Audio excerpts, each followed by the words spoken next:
Welcome. Thanks for waiting, guys. We're back. We're going to change the tune of things for a little bit. We're on to theater now. It's a drama called Wet, and that could be a topic on its own at the upcoming Fringe Festival. And it's Wet when someone hears that attracts one's attention. What does that mean? And we'll find out soon. And I'm here with part of that collaborative group. The person I first talked to was Marc Richler. He's co-producer with a couple other people that aren't here, I guess. And David Brock, who says he's not part of the collaborative group, but I'll try to understand what that means.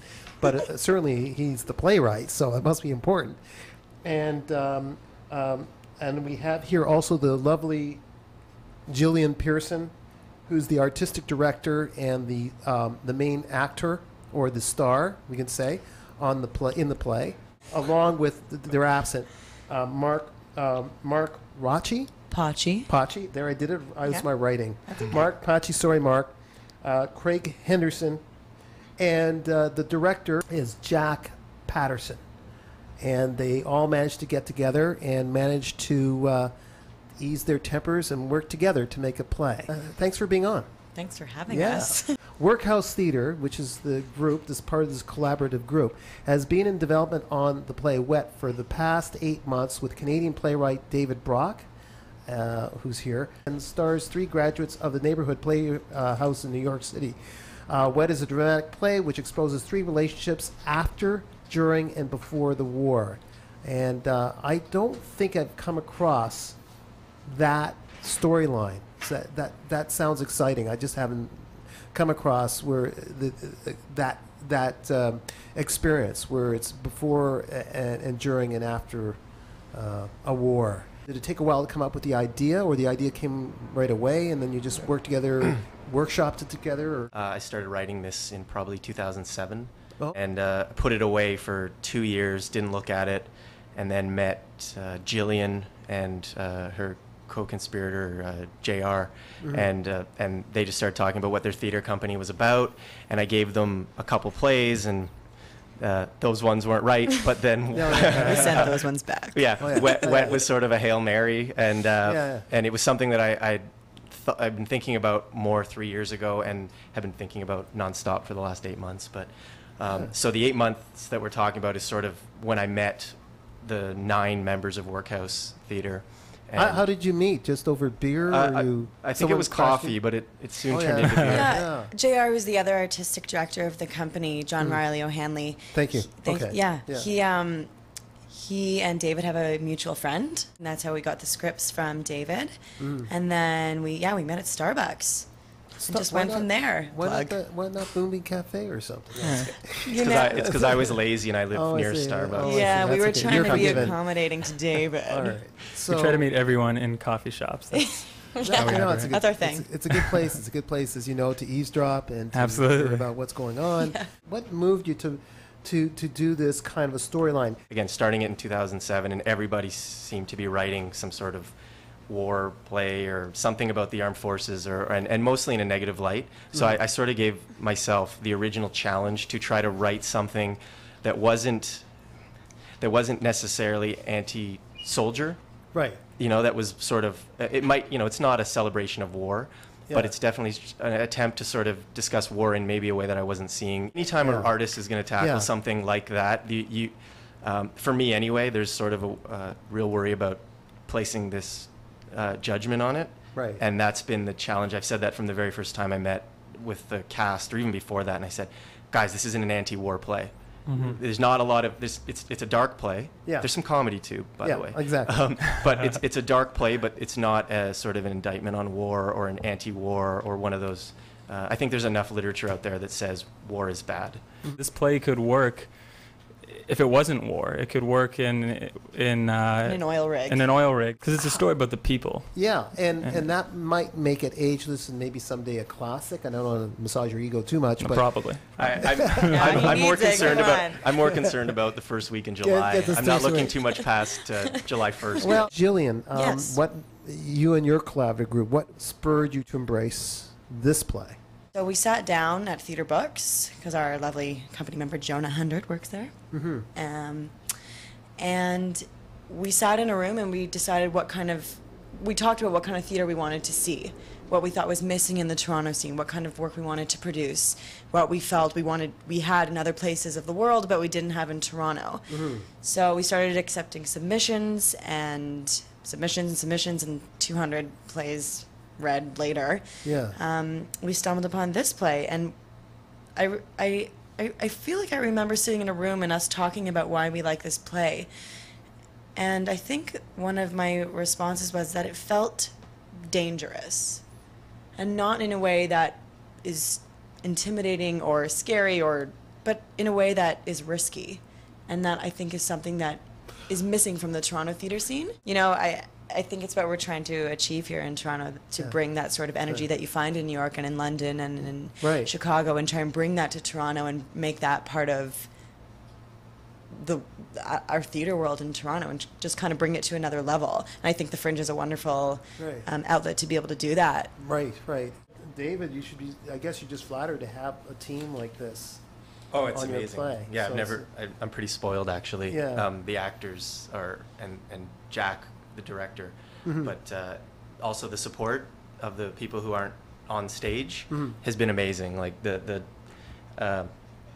part of, I've said this before, but before I doing plays, I like writing plays. I don't necessarily like putting them on. There's a lot of work to be done, and it's been great. Marc and all the rest of the WORKhouse crew, they're doing this work that is something that it's not my strength, and I'm also glad I don't have to do it, like the promotion. Well, that's stuff something and that's really marketing. important to the company, is that we're all 9 primarily actors, but first and foremost we're actors, but we all are able to carry different hats. So we have Carrie Haig doing assistant directing and stage managing, Lauren Comerford is heading up set and design, Danielle Bosson-Hardy is producing as well, Jonah Hendrick's been helping us as well with all sorts of things. I think that's everybody. And everybody. And so everyone's sort of able to step in when they need to, and everyone's quite capable and really doing a wonderful job. And for this particular production, I think we're all understanding that we have the right people in the right places.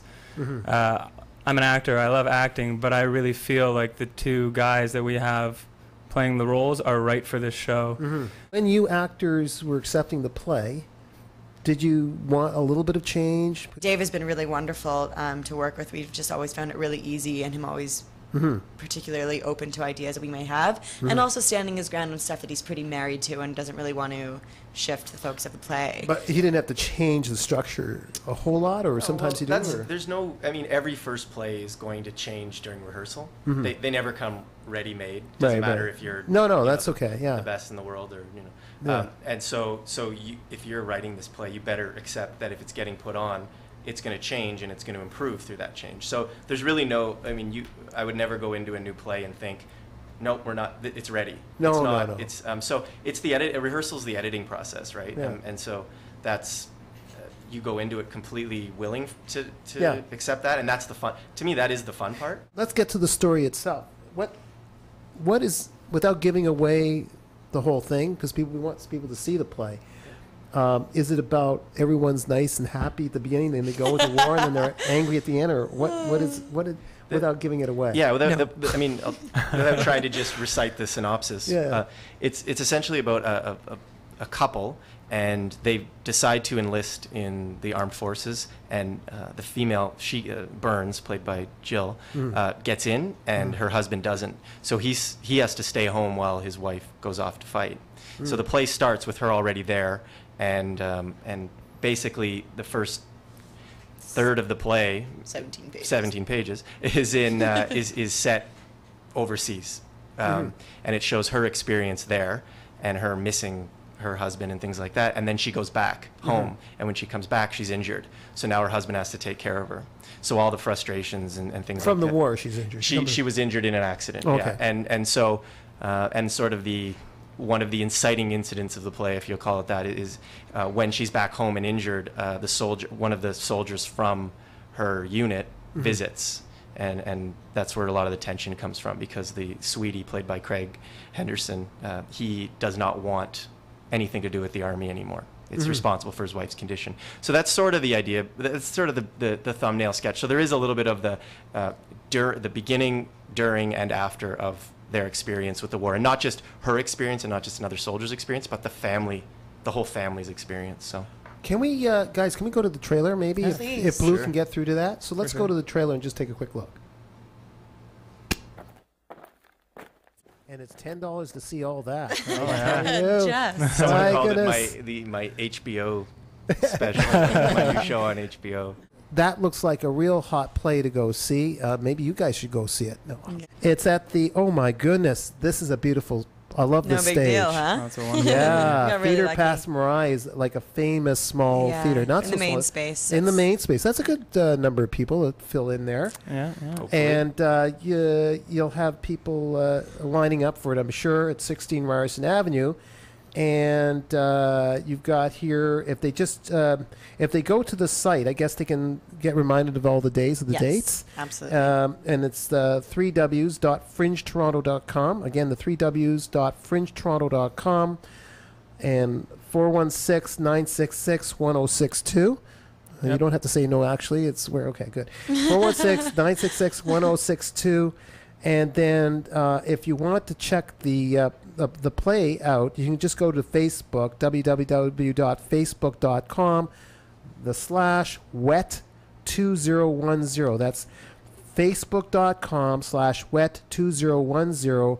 And again, just check out, if you forget everything, just Google the Fringe Toronto, or again, 3ws.fringetoronto.com.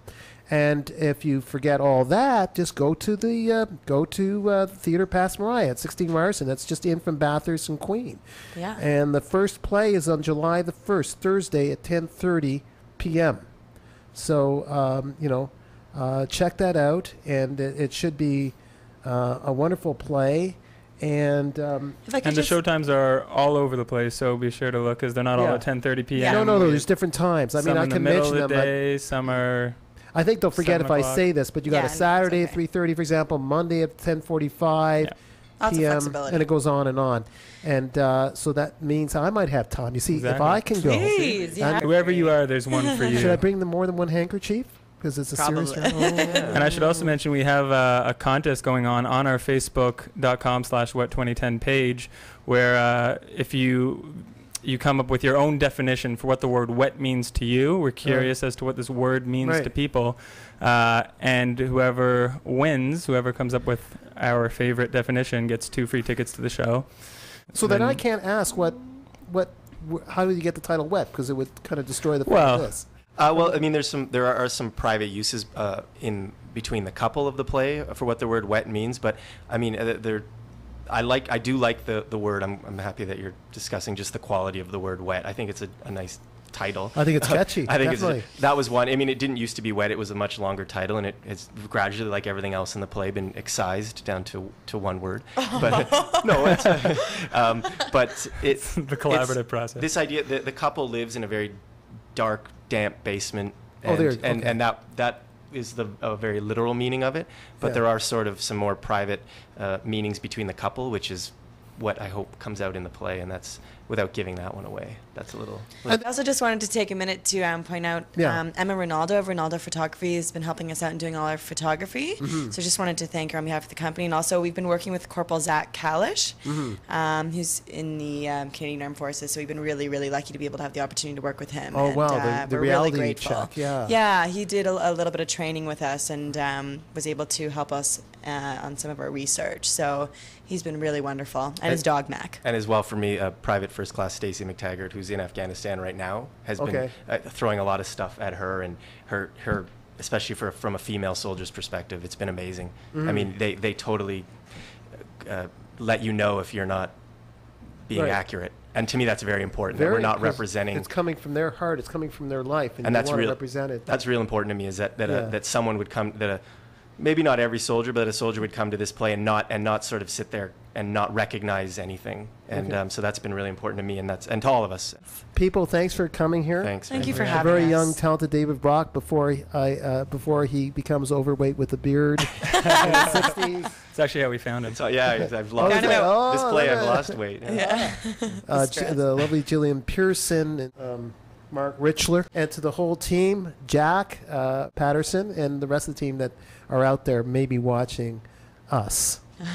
This is Daniel on DanTown. Please check out the Fringe Festival. It's happening like everything else post G20.